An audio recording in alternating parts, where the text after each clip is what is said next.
bakunzi b'imbuga kuri radio ubutumwa bw'amahoro turabahaye ikaze. Celestin Yarizwa niwe muri kumwe hamwe na Evrare kuri kamera ntinyuzwa nkuko mubibona sindi je nyene nkabandi kumwe n'umutumire. Reka tudatevye tumuhe ikaze atwidondore. Turabahaye ikaze.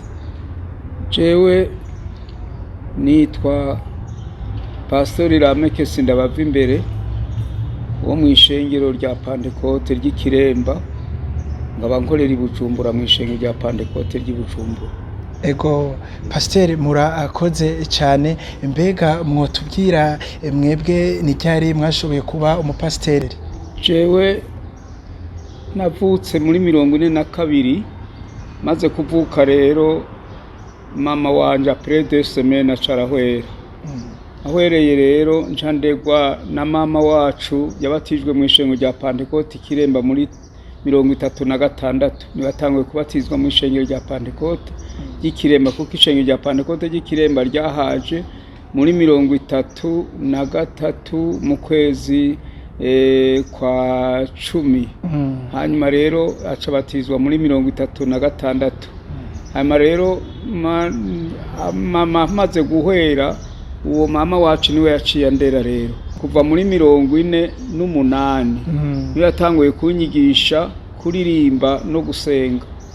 Ndibuka indirimbo yanyigishije ntazokwibagira: mwamubugingo bwacu ni nk'umunsi, ni bugufi rwose ndiburamba, ibinezera byabwo birashira, mwamudahinduka tugumane, gumana nanje kuko umunsi ukuze rababurije, ntusigende umwe nta wundi nizigiyeyo ntabara, tugumane mwami tugumane.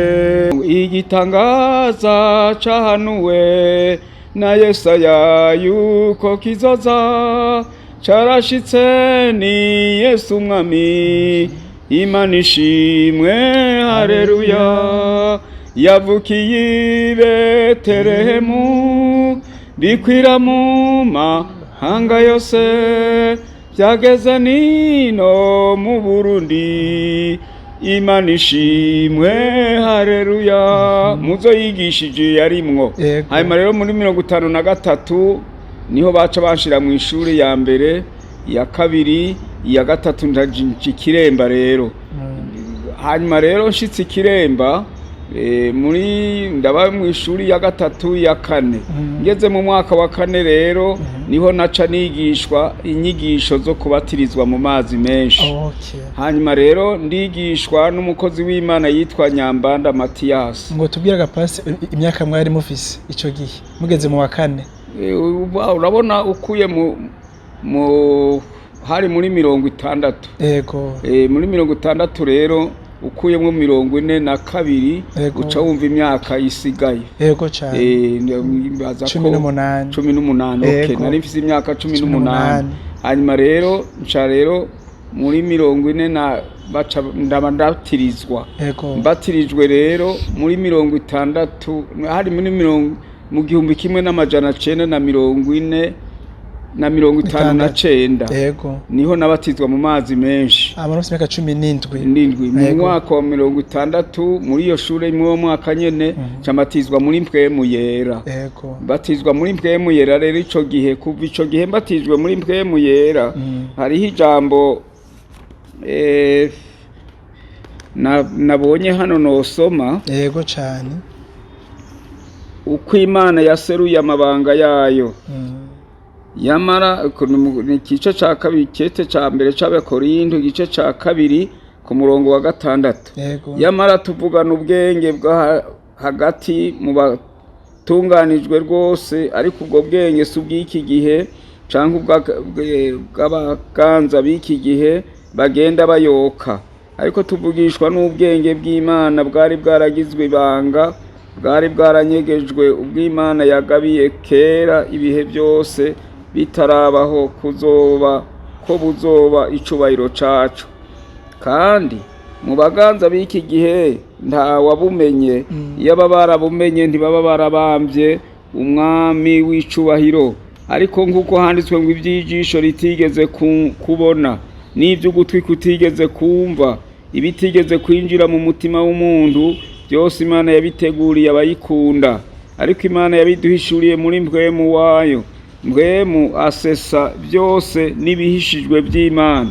Ibihishijwe by'Imana mu Kigiriki ni iby'ibwina by'Imana.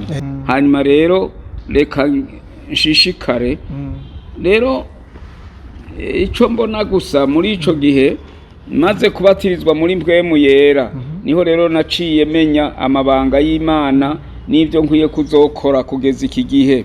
Nca ndashishikara rero nza hano Bujumbura muri 63 mpejeje septième année préparatoire Ikiremba, jewe ndugira kabiri mu gukora concours national. Hanyuma rero nca ndashishikara rero, niho rero naca mvaho 65 nca ngenda ku biwa c'indege, ndiga ivy'indege, ndiga vya meteorology, byo gutwara indege canke byo gutwara indege, kurekura indege ngo igende. Kuko je narashobora kurekura, nandika message indege ikaguruka, ikamenya nishikira, nkamenya ibicu 30 biri hejuru yacu, 10 biri munsi, 10 biri hagati, 10 biri hejuru, nkamenya n'igice indege iciyemwo iciturika.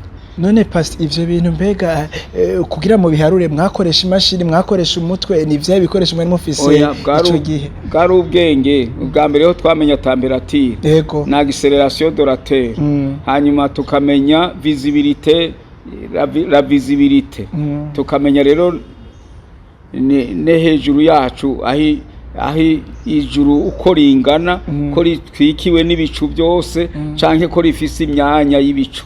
Hanyuma rero ivyo rero twarateza kubimenya, nateza kumenya la temperature, nkamenya uyu muyaga uva niyuja, kuko indege ikwiye kugwa irabi y'umuyaga uva. None ko mwari mwaramaze kubatizwa kandi mukamwaramaze guhabwa mpwemu yera, mbega muri ko murakora ivyo bikorwa kuri aeroport, mwarafatanya n'ivy'Imana aho vyagenda gute ho mu bugingo bw'impwemu? Mu bugingo bw'impwemu urumva jewe nirirwa nakora ku kibuga c'indege amasaha 8, yandi 8 nayakora ngaha ku Ntahangwa mw'ishengero. Byose narabifatanye. Mwaza mwaramaze kuba umuvuga butumwa mwarimu canke? Numva rero nabaye jewe mu diakoni muri nabaye umuvuga butumwa muri 66 ngaha. Mbu mu diakoni muri 60 muri 73 mu kwezi kwa kabiri. Mbu muzezwa shengero muri 76 mu kwezi kwa kabiri nyene, umupastori. Nuko byagiye etape zagiye zigenda. Hanyuma rero sinzi ko noshishikara. Mumaze kuva none pastor ngaho kuri aeroport, mbega mwaciye muja burundu kuba inyego y'ishingiro canke hari ibindi bikorwa mwabandanije? Sinabaye inyego y'ishengero burundu, mugabo nagiye gukora iby'amazi by'amabaraje, kuko twari twize hydrologie di Burundi. Navyo mwabikorera muri region canke hehe? Twabyigiye ku kibuga c'indege. Hanyuma rero ivyo rero nabikorera ahantu muri climatologie, nari kumwe n'umutekinisiye w'umufaransa, twabikorana. Niho rero nigiye iby'abaraje ya Sikubyaye, ya Mugere, ya Mpanda, n'ahandi hose bagira bashire amabaraje uyu munsi. Nahashize ibimenyetso muri 71 mu kwezi kwa 11. Navyo mwabikozemo igihe kingana gute ivyo by'amabaraje? Twumvise aeroport ari imyaka 5. Nabikozemo imyaka 5. 5 nyene. 5 nyene. Hama mumaze rero kuza rero kunangwa, mwamaze kuba umudiakoni, ho vyabandanije gute ivyo buzima bw'impwemu? Maze kuba umudiakoni niho rero naciye mu nyuma muri 70 ico gihe nakora aha muri librairie evangelique yaha ku Ntahangwa, ariko mfatikanije n'ivy'ishengero. Hanyuma rero nca rero muri 70 nandwi mu kwezi kwa 10 niho natuka rero mu Bujumbura rirare kurondera ishengero rya Pentecote. Mvuyeyo ncanje Muramvya, mvuyeyo ncangenda Mwaro. Hanyuma aho hose rero nagize planification ya Eglise de Pentecote. Hanyuma rero ni Bubanza na Cibitoke. Aho nogezaho. Hoho mbega turashobora kumenya ni ryari pastor mwashoboye kugira ubugeni mariage mwari mufise imyaka ingahe? Twumvise ko mwatanguye akazi twovuga k'igihugu mukiri umusore, mbega ho mwashoboye kugira ubugeni mufise imyaka ingahe? Urumva nagize ubukwe muri 69. Ego ucufata rero 42 69. Ego ucuronka imyaka nari mfise, hanyuma rero ndashishikara. Ya mashengero mwagiye kurondera ya Panekote mu ntara zitandukanye, mbega vyaraborega pasteur, vyagenze gute ico gihe muri ko muruguruza amashengero ahantu humye, ahantu hashasha, vyaraboroheye? Sinzi ko wigeze kumva igishinga naye pasteur wa mbere ngaha yavugiye mu rusengero ingene bagiye kunterura n'inderuzo ndyamye munsi y'ibiti naguye isari. Muco gihe rero nari mfise ingorane, tari ingorane kuko abakristo ntibari bwamenye gufasha umupastori. Ibyo rero narasonza, nagira gute, naragihe kimwe ndibuka mvuye muri Mukike, komine Mukike, ndaza ashitse ahantu ndarambarara munsi y'ibishurushuru, ncambona iyo nje ahantu ububwiza bw'Imurambi, nsigaje amasaha 2 n'igice kugira nshikeyo, nawe hari saha 11. naciye manuka hepfo munsi y'uwo musozi, abantu abakristo umukristo waho acaranyakira, baca baranza Imana, buraca ndataha. Naragize ingorane zitasanzwe kuko kuvuga ubutumwa ni kumwe kwa Paulo, byabaye kuri Paulo na Sila, kujya niko nabaye. Murakoze. Ntivyari ibintu vyoroshe, ndavyumva. Byari byoroshe kabisa. Kuvuga ubutumwa muri izo ntara, muri Muramvya, muri kenshi twaragize ingorane kabisa. Muri misiyoni ya Bujumbura cyane cyane ku Ntahangwa, hariho abantu babazi ku bintu vy'igice, yuko muba muri iki gice kandi muba marasuye abantu benshi, mbega iryo bango naryo mwaritanguye ryari, vyagenze gute? Hari ibintu rero ngoma ndakubarira. Nigisha abanyagice.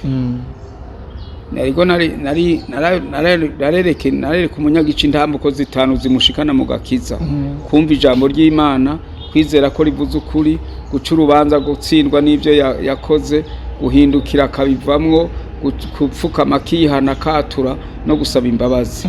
Mugabo hari ikintu kimwe nigisha bya wabungere b'intama n'ababanyabwenge b'inyenye, nibo batanguye kumenya ko Yesu avutse. Kugira ngo rero umukristo azomenye ko Yesu avutse, ategeza kubamwo ibintu 8 ngira ndakubwiye. Ategeza kubamwo ijambo ry'Imana, indirimbo, amasengesho, urukundo, umunezero, amahoro. Ibyo byose bitegeza kumubamwo. Mugabo bariya bungere rero bari bafise ibikoko bigomba kuza kurya intama. Natwe turafise ibikoko bigomba kuza kudusahura ibyo biri mu bugingo bw'umuntu, ariyo ivyiyumviro, amatwi, amaso n'umunwa. Ibyo nivyo bikoko bisahura umuntu akiyumvira. Wiyumviriye nabi bitari byo ukabishira mu mutima, biragusahura umunezero. Wiyumvirije nabi ibyo abantu bariko baravuga ukabishira mu mutima bitari byo, biragusahura urukundo. Uravye nabi ibintu biragusahura amahoro. Ibyo byose rero nibisiga by'amerwe. Hanyuma rero abanyabwenge b'inyenyeri nabo basobanura umukristo afise umwete wo gusesangura Bibiliya kugira atahure. Abakristo b'iberoya nibo basobanura ibyabo abanyabwenge b'inyenyeri. Hajya abanyabwenge b'inyenyeri bagenda kwa Herode, bakaza ntibagira ico bakurayo, bagarutse bagasanga inyenyeri irabarorereye aho bayisize, bisa n'umukristo agiye kuraguza mu bapfumu, ndacakurayo. Mugabo agarutse mu ishengero aho Bibiliya iri, iramurongora ikazomushitsa mu ijuru. Pasteur murakoze cyane. None mu kurangiza ikiganiro cacu, mbega ni yahe impanuro pasteur mwotekerera ugwaruka gwa kinogiye, kubera murabona ukuntu ibintu ubu bimeze, kandi dufatiye mwebwe mukicaruka navyo hari ukuntu vyari bimeze, mbega niza impanuro canke nicaye giseke mwotekerera abakinogiye? Kumenya kazoza k'umuntu urwaruka, nindazi kazoza k'umuntu nta numwe akazi kiretse Imana yonyene. Yego. Imana irazi umuntu wese uko ameze nuko azoba muri kazoza kiwe.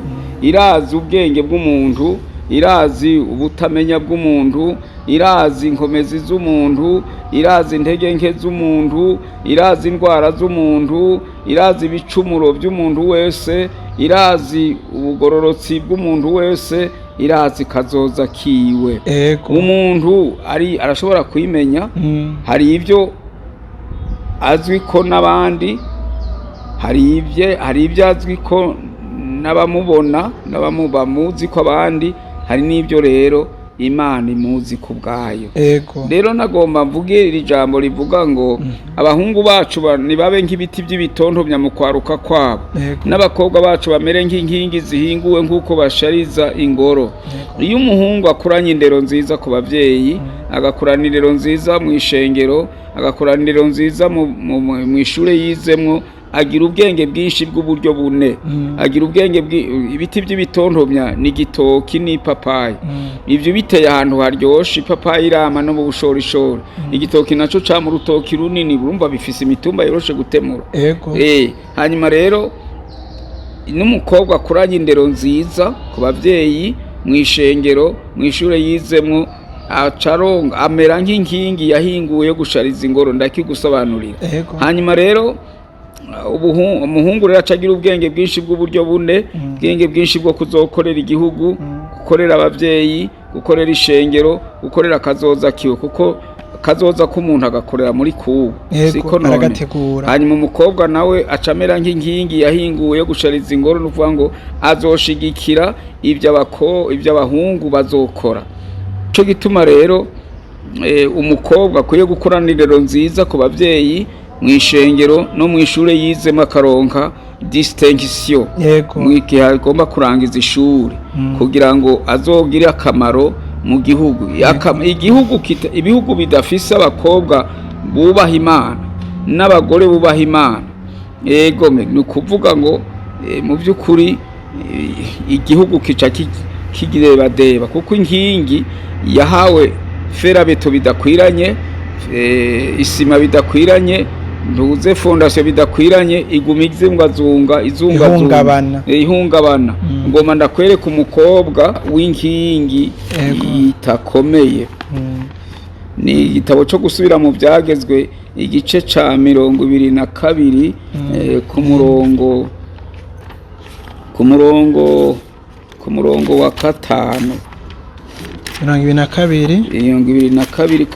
wa 5. Ego cyane.